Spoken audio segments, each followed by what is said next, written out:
আমি বাটার পেপারটা দিয়েছিলাম বলে আমার কেকটা তুলতে কত সুবিধা হয়েছে। এই দেখো,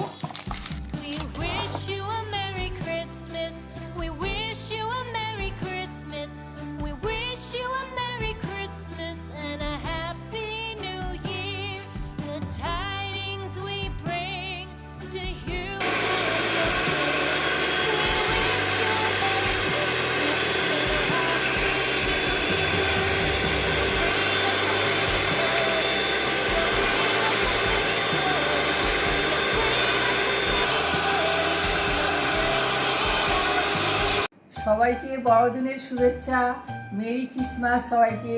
তাই ক্রিসমাস মানেই আমাদের সবার কেক খাওয়ার দিন। সবাই বাড়িতে বাড়িতে আমরা কেক খাই, আর কেউ আছি আমরা বাজার থেকে কিনে এনে খাই, আবার কেউ বাড়িতে বানিয়ে খাই। তা আমি বাড়িতে বানিয়ে খাওয়াটাই বেশি পছন্দ করি।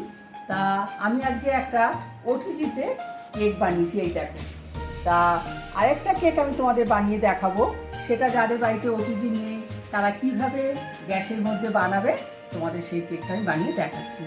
চলো কি কি লাগবে আমি দেখিয়ে দিই তোমাদেরকে। চলো দেখে নাও ফ্রুট কেক বানাতে কি কি লাগছে। ডিম, ময়দা, চিনি, মগজদানা, সবুজ আর লাল টুটি ফুটি, তারপর মোরব্বা, চেরি, আখরোট, আলমন্ড, কাজু, নর্মাল কিশমিশ, কালো কিশমিশ, তারপরে হলো তোমার জায়ফল, দারচিনি, বাটার, ভ্যানিলা এসেন্স আর কোকো পাউডার। এই দেখো, আমি এই কাপে 1 কাপ ময়দা দিয়েছি আর 1.5 কাপ চিনি দিয়েছি, আর এখানে কোকো পাউডার, ভ্যানিলা এসেন্স দিয়েছি, আর জায়ফল আর দারচিনি গুঁড়ো দিয়ে মিশিয়ে নিয়েছি। আর আমি এই যে হ্যান্ড ব্লেন্ডারটা দিয়ে আমি এটা ফেটিয়ে নিয়েছি। তোমাদের যদি বাড়িতে না থাকে তোমরা চামচ দিয়ে হোক কিছু দিয়ে হোক অনেকক্ষণ ফেটিয়ে নেবে, তাহলে কেকটা স্পঞ্জি হবে।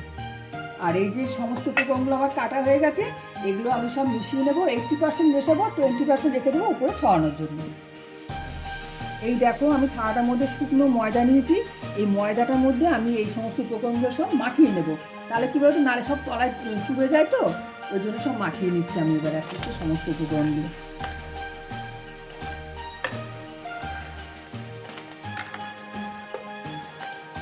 আর ফ্রুট কেক মানে হচ্ছে অনেকটা দিতে হয়, তাহলে ফ্রুট কেকটা খেয়ে আরাম পাওয়া যাবে।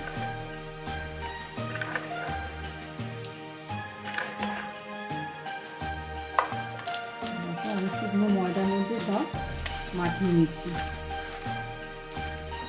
এই দেখো, আমার শুকনো ময়দা দিয়ে সব মাখানো হয়ে গেছে। এবারে আমি এর মধ্যে দিয়ে আবার মাখিয়ে নেব।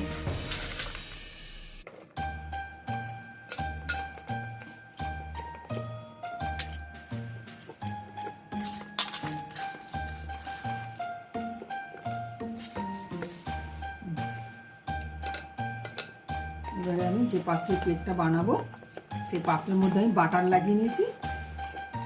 এই দেখো, আমার এটা কেকের বাটার কেকের মধ্যে, এই দেখো আমার এটা কেক বানানোর অ্যালুমিনিয়ামের পাত্র, এটার মধ্যে আমি বাটার ভেতরে লাগিয়ে নিয়েছি। তারপর আমি এখানে একটা বাটার পেপার লাগিয়ে দেবো। আর যাদের বাড়িতে বাটার পেপার থাকবে না তারা এই বাটারের মধ্যে একটু শুকনো ময়দা দিয়ে দেবে, তাহলে কোনো অসুবিধা হবে না কিন্তু। এই দেখো, আমার কেকের পাত্রের মধ্যে বাটার পেপার বসানো হয়ে গেছে। এবার আমি এই কেকের গোড়াটার মধ্যে ঢালবো।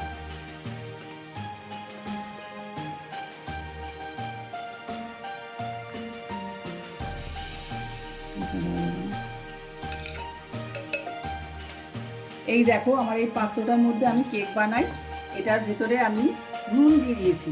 এই নুনের পাত্রের মধ্যে আমি এবার বাটিটাকে বসিয়ে দেবো। আমি পাত্রটাকে আগে গরম করে নিয়েছি, তারপর আমার এই বাটিটাকে আমি বসিয়ে দিলাম কেকে। এবার আমার এটা টাইম লাগবে 1 ঘন্টা এই কেকটা হতে। এবার আমি এই ঢাকনাটা লাগিয়ে দিচ্ছি। এবারে আমি স্টিমটাকে কমিয়ে দিচ্ছি, তোমার একদম লো স্টিমে হবে 45 মিনিট, ঠিক আছে? দেখো, আমার কেক একদম হয়ে গেছে 45 মিনিটে। কত সুন্দর ফুলেছে দেখো। চলো তাহলে কেকটা এবার আমি বার করে নিই।